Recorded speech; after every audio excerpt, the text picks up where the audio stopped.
everybody? What a fine how do you do? It's about time I got something uploaded. Oh, I've had a lot of things that have been going on in my life in the past few months.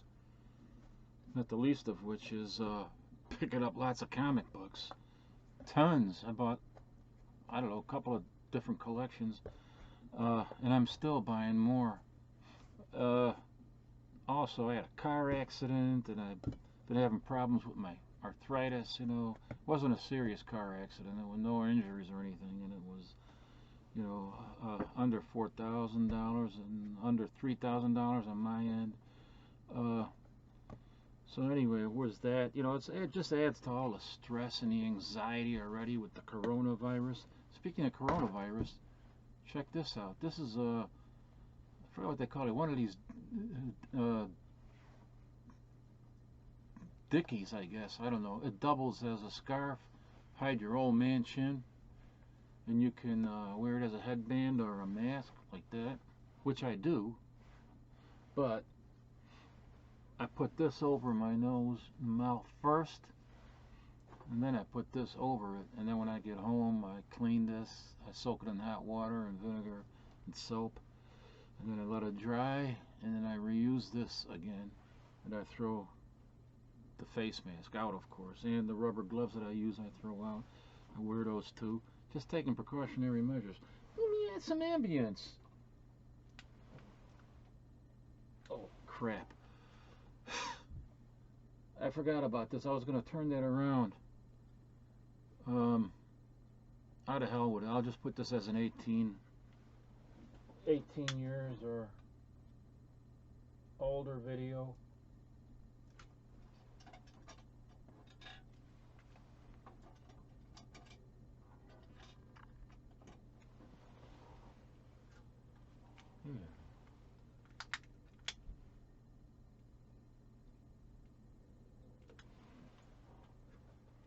I like lighting candles. It kind of relaxes me. It gives me a relaxed feeling because I have a lot of anxiety and stuff. And I do take Zoloft, Xanax. So that helps too. Oh, coffee. I shouldn't be drinking coffee right now, but this stuff is so good. This is what I'm drinking right now, the aroma coffee, Turkish style. This is locally produced. When they say Turkish style, I don't know exactly what they mean, but this is really good. I thought it'd be really super strong, but look at this. See that? It's pulverized. In other words, it's a powder. Smooth as a baby's butt.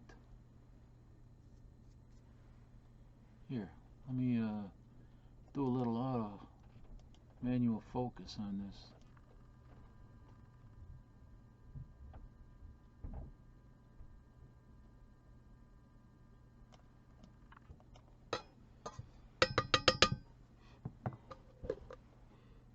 It tastes so good. I mean, smells so good, but it tastes good too. Not the raw coffee once it's brewed.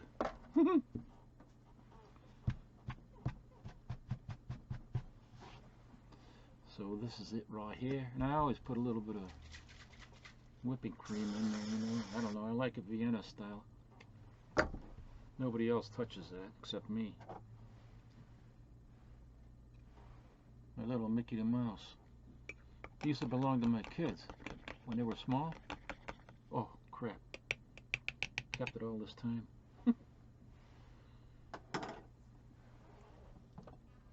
Just spilt a little bit, but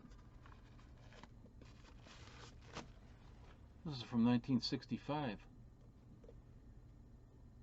A napkin holder from a diner called the Snow White Grill.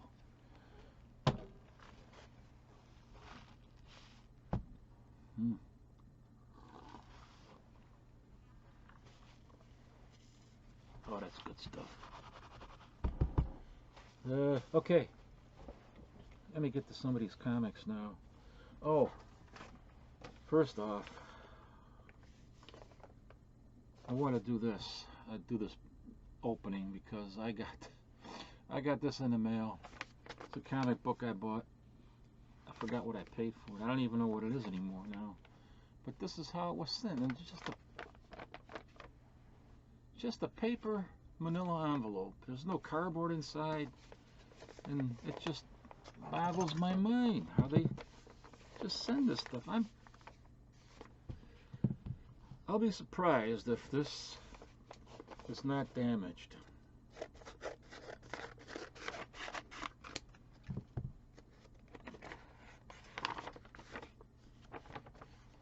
Oh, okay. It's a Lois Lane book. Lois Lane 52. Guy wrote thank you on there.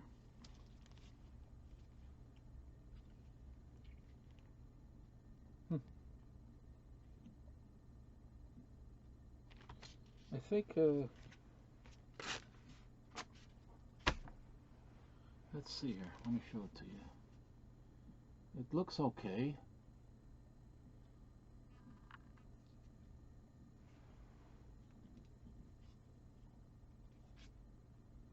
The backer board does not look,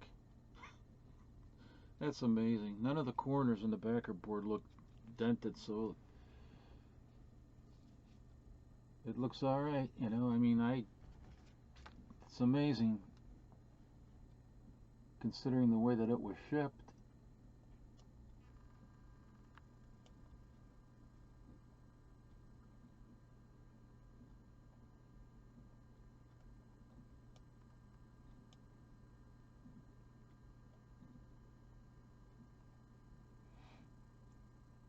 Truce between Lois Lane and Lana Lane. They're not going to let a third party get in the way. They like it just Superman and them. I think this is a cover by Kurt Schaffenberger. He would have signed it, probably Lou Wall or something.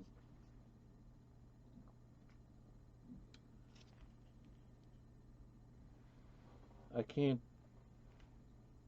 can't see a name on the cover, but he usually signed it like Lou Wall, or was it Joe Kafta or Joe Kafta or something. That was a pseudonym that he used because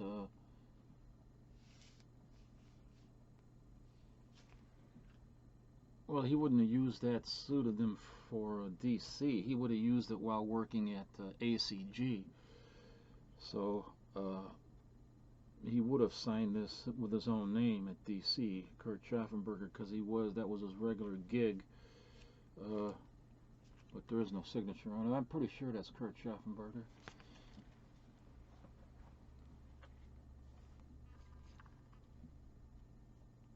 He defined Lois Lane for decades to come. So that is that. I got lucky on that. I mean, can you imagine sending it in something like that, and it's just, all it has is no cardboard between the comic book except the backer board, which, and then there was one other one I want to open up, because, listen, I mean, this guy sends it the right way in a box, but, you hear that?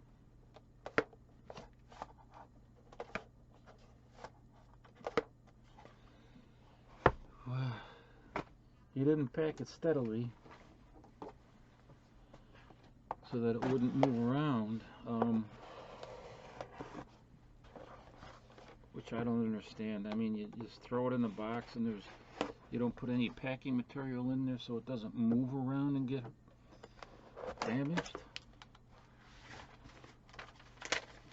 That's exactly what he did.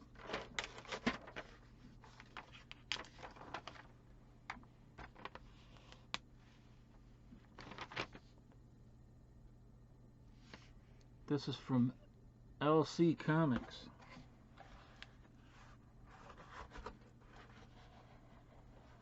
That's how it came, just like that.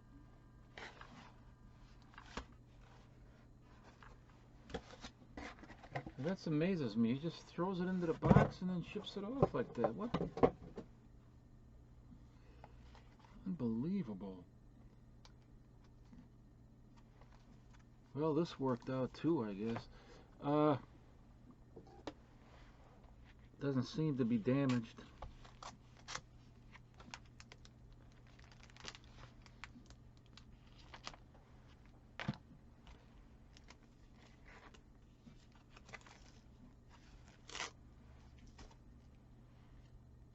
Superman 211. I got this as I put a minimum bid up there of his minimum bid was like $9, so that's what I bid, $9. It was for this book, Superman 211, which is, I don't really collect Superman, but it was part of the 2 comic book deal. This is the book I really wanted, the 80-page giant, because I just love the 80-page giants.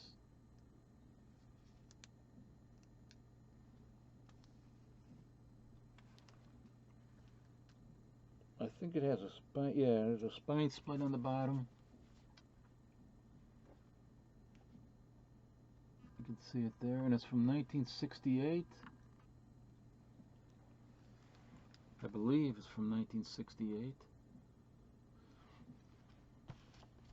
Which would mean that this is probably from 1968 as well. He's got it in the back as a 7.0. I don't know, I didn't look at it yet, but I'm happy that it, you know, considering the way it was shifting around in the box, that it didn't get damaged. I would never do anything like that. At least, you know, wrap some newspaper. Put a bunch of newspaper in there and keep it from getting damaged. But, you know, it's a Clark Kent bondage cover. For all the girls out there.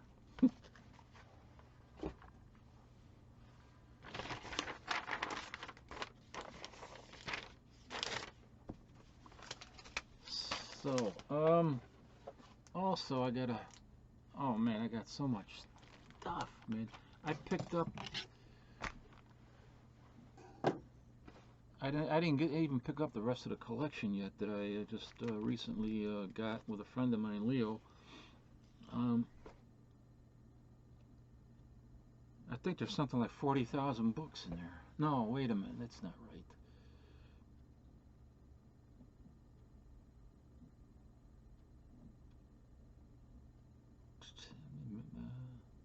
Maybe 20,000 books, 20,000, and I'd like to show you this here. This is a Golden Age comic, this is 90, I think.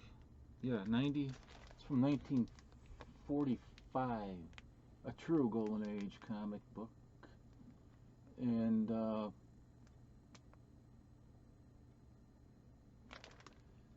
I don't know who does the cover, but I've been picking these up at, you know, decent prices. But the reason I'm showing you this, look at the spine roll on that thing. See that? Now, what I'm going to do right now is pause the video. I'm going to take out this spine roll with a clothes iron. I'm not going to show you how I do that because there's a good video by Night Tiger who shows how to use a clothes iron to get, you know, spine rolls out. So I've been doing that myself with an iron for a long time, and I always thought about doing a video on it, but I just never got around to it. So I'm going to leave a link to his channel, Night Tiger Comics, specifically to that video later on when I get back to it. I will at the end. I'll definitely leave a link to that video in the form of an end screen. But right now, let me take out this roll and possibly the crease that's up there. I don't know if you can see it. There's a crease across the top, right up there. Damn it, right there, go like that. And then I'll be back. I shall pause this. Alright, I'm back. So here's the book.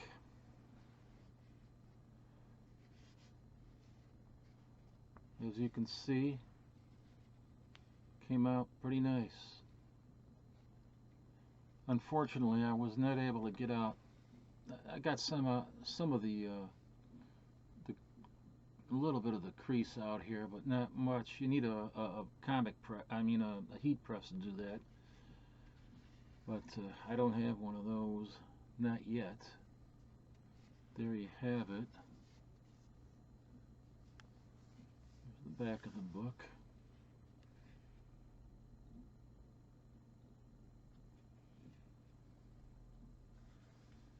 So it came out pretty nice. It's a lower grade book, but I think I paid $20 for this book, and maybe 23 with the shipping. But the interior is pretty nice. Got nice off-white pages, creamed off-white, I guess I would say.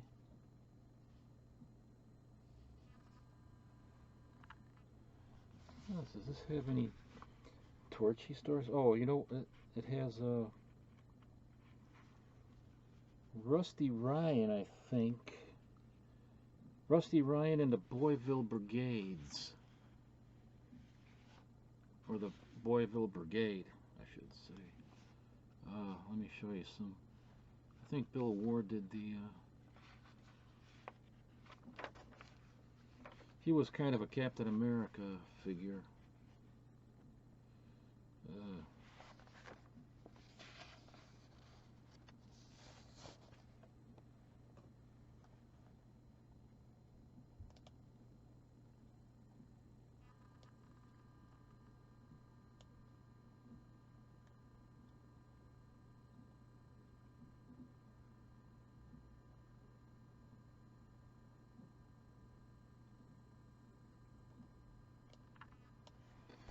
See if I can't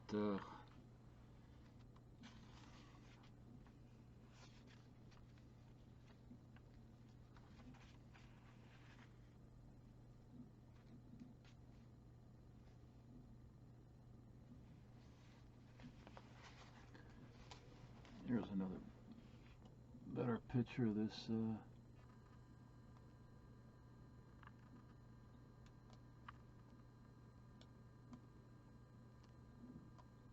here's the Boyville Brigade, or oh no, excuse me, Brigadiers. There he is, Rusty Ryan and his Brigadiers.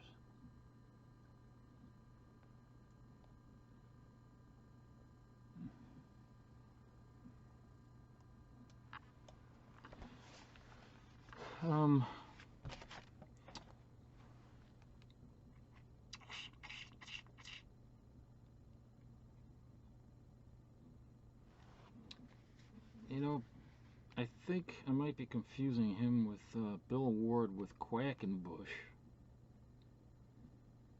Bill Ward with Bill Quackenbush. I think this is Quackenbush.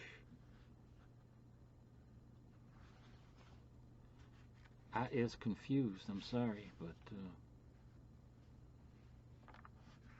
no, this is Quackenbush, because he drew prettier women. I'm pretty sure this is Quackenbush here, because I have been trying to familiarize myself with these little bit of unknown artists from the Golden Age.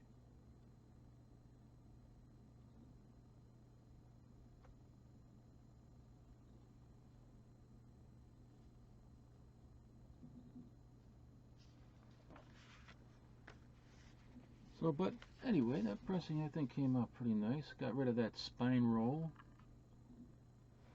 So that's kind of nice. Let me try to see something here. Oh, I wrote down a list of the artists in here.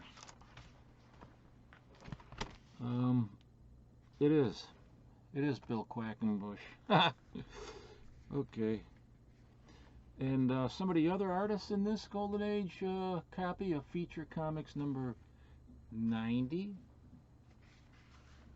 from 1945. Some of the other Golden Age artists are, they include, I get a load of these names. Dan Zolaronovich. Dan Zolaronovich. Al Hide in the Stall. Vernon Henkel. Vernon Heine Henkel. Bernard Dibble. Sid Rose from the Graves Lazarus. Lanky Leonard. And Bill Quackenbush. See? I knew it was Bill Quackenbush. What names? Of course, I had a little bit of my own in there, but where's the... I gotta re-bag this thing anyway, but... What did I do with the old bag, for Christ's sake? What did I do with the old bag? Oh, crap, I left her upstairs. That's not good. Okay, I'll have to put this one.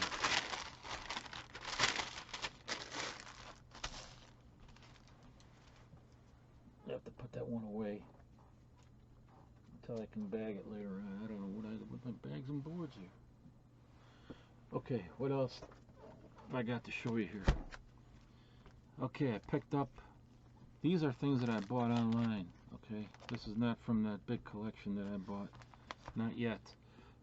This is Superman's Girlfriend Lois Lane, number 129. It's a bondage cover.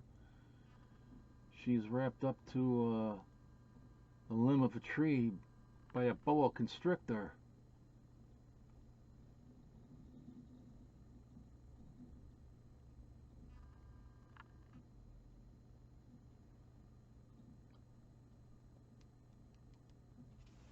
Is there a Thorn story in here?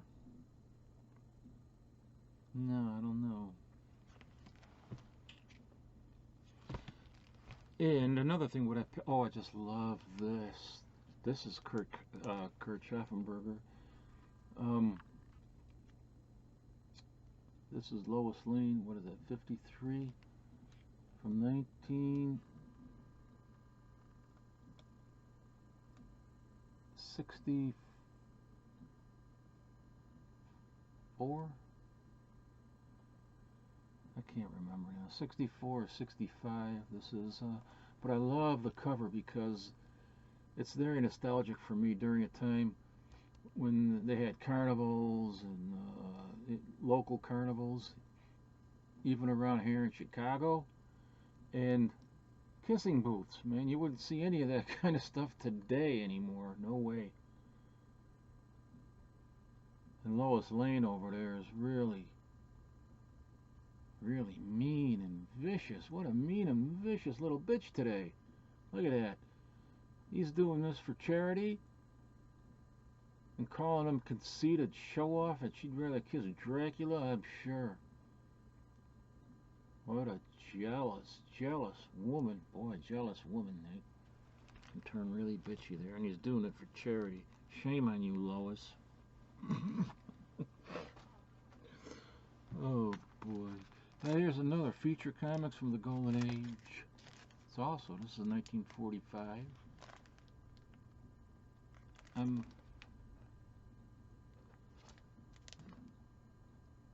This has also got kind of a spine roll, but it's not that bad, and I don't think that I want to... Well, I'm not going to mess with that today. I think I might wait till I get a heat press and then try to do it with that. Oops. I didn't take the... put it back into focus there. But this is 93 from 1945. There's a story in here, Poison Ivy story.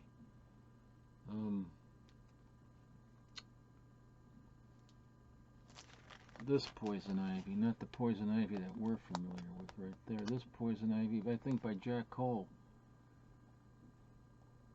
But I'm not 100% sure.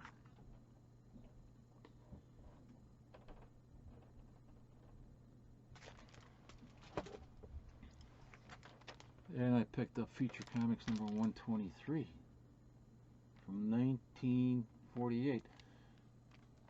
This one I picked up because the cover, I believe it's by EC artist,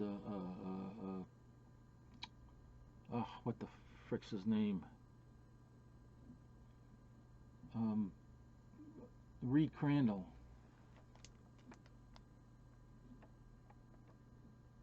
The Reed Crandall, famous artist over at EC Comics.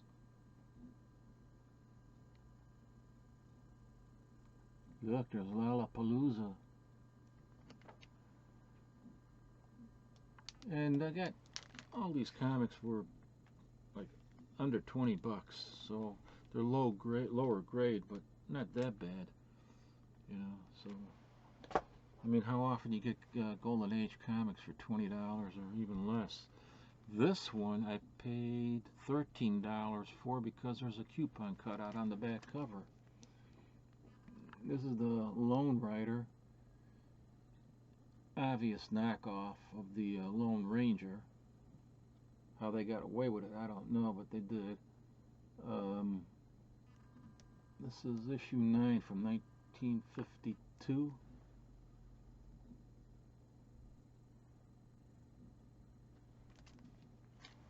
And it has, let me show you, $13. And that included the shipping.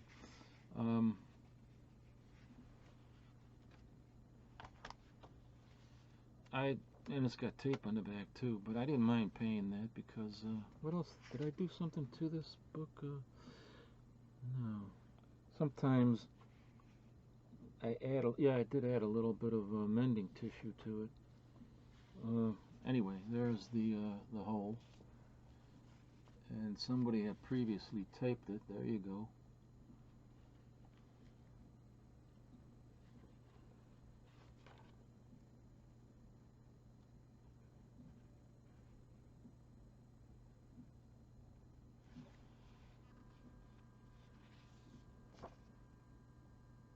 So, 13 bucks. The rest of it is pretty good.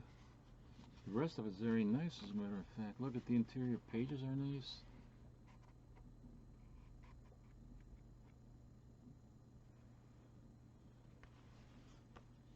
Still retains some cover gloss. And it's from 1952.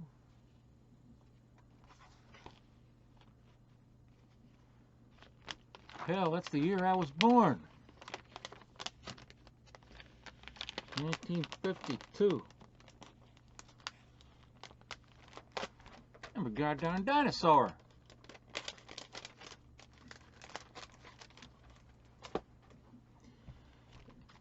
And these, I got a couple copies of these. What did I pay for? This one I paid $21 for. This one, I'm surprised I paid $21 for that. I thought it was under 20. No, this one was under 20. That one was 21 with the shipping. So actually I did pay under $20 for it. So with the shipping it's $21 with the shipping. This is Ranger 69 from 1953, and it is an Atom Age comic book. You can argue with me all day on that if you want, but to me the Golden Age ended in 1946, 47. It was the last. 46, 47 was it. And then 47, the Atom Age began. It's got some staining there, right up there where my finger is on the R, and probably, you know, in the back of the book too, I think. Some staining and tears. It's, you know, a lower grade book, but I love this cover.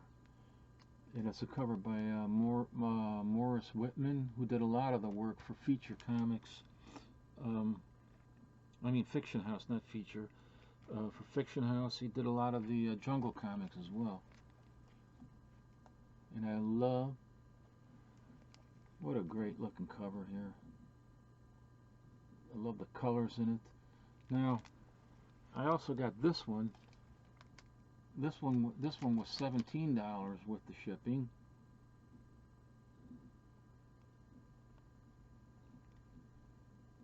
And can you see that there's a difference in the colors in the cover? Because I think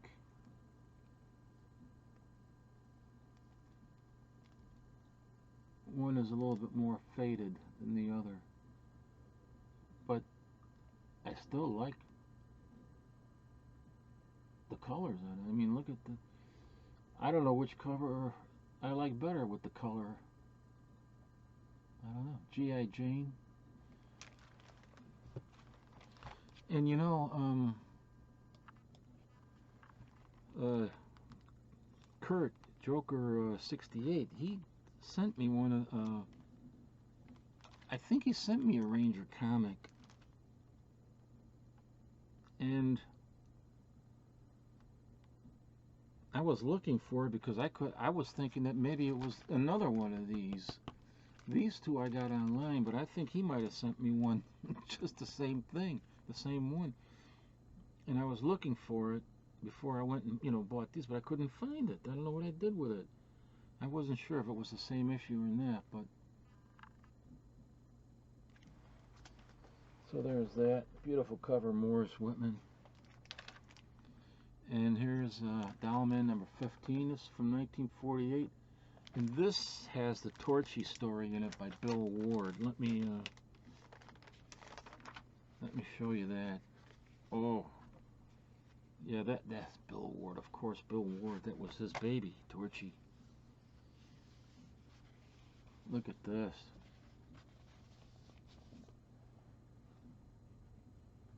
This is...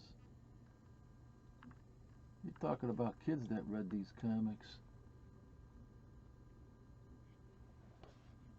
You can see where his eyes are going right there. His eyes are not wandering anywhere near that nice looking car, but rather what's taking care of that nice looking car.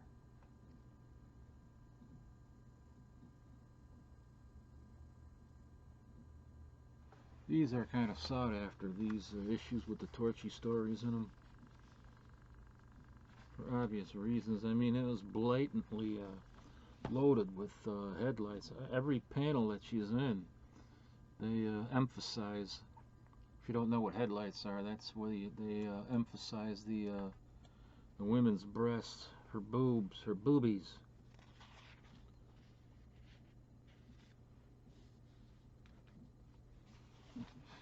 I'm going to show you an example of that right here, what I mean. Let me focus this again.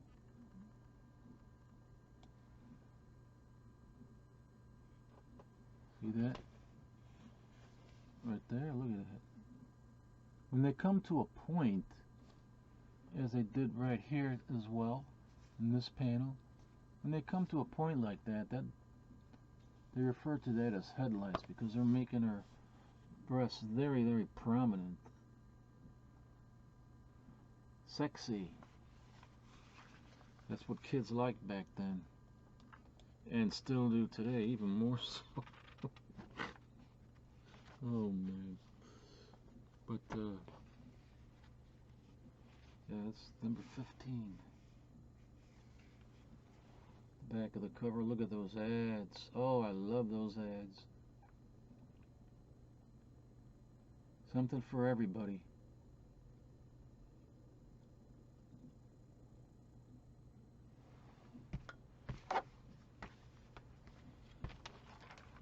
Just let me put that back in there. One more book to show you. This is a Gunsmoke Trail, number 3 from 1957. And I don't know who did the cover. I tried looking online and I wasn't able to find anything. The Grand Comic Book Database doesn't list, at least I don't think they listed who the cover artist was, so maybe it's just not known. If anybody has an idea, oh, maybe it's this guy here.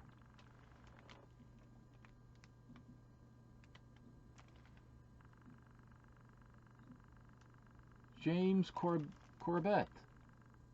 James Corbett, and he signed the comic book. No, I don't. I'm just kidding. That's probably the kid that the comic book belonged to. But just a nice, gorgeous looking cover. Western cover with Indians. I'm beginning to get into a lot of these kind of covers with the Indians on it. I just love it. Love it, love it, love it. Wish I knew who did the cover. If anybody has any information on that, please let me know. So, gonna have some more of this coffee.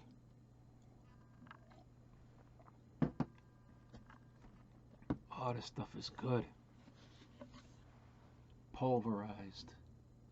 Stone milled and pulverized. See? Here's the, right there. Aroma Coffee Company, Forest Park, Illinois. I'm not far from Forest Park, Illinois, so Turkish style.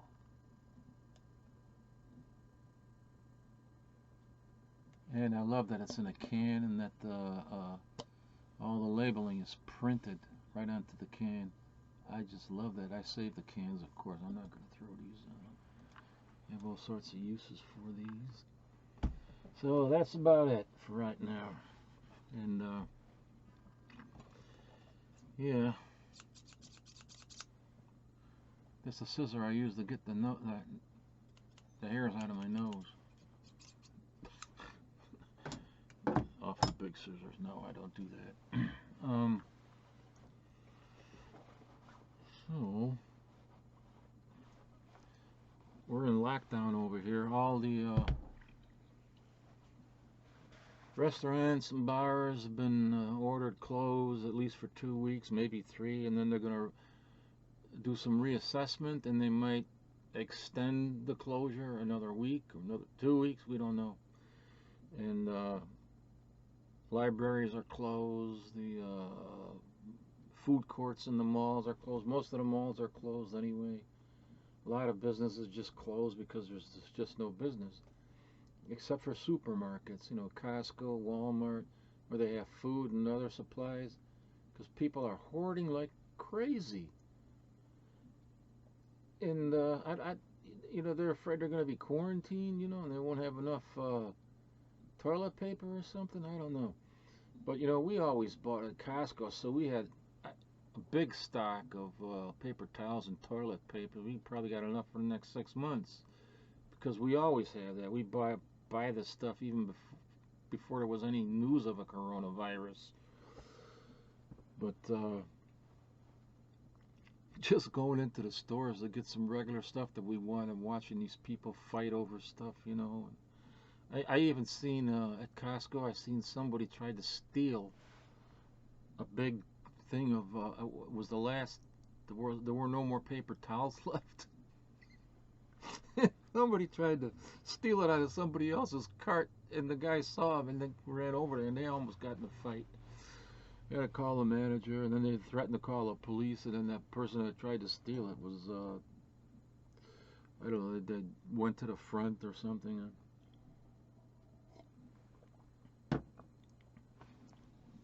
It's just unbelievable, man. So yeah, the libraries are closed here, so there's not much we can do. So we're kind of in a lockdown here. But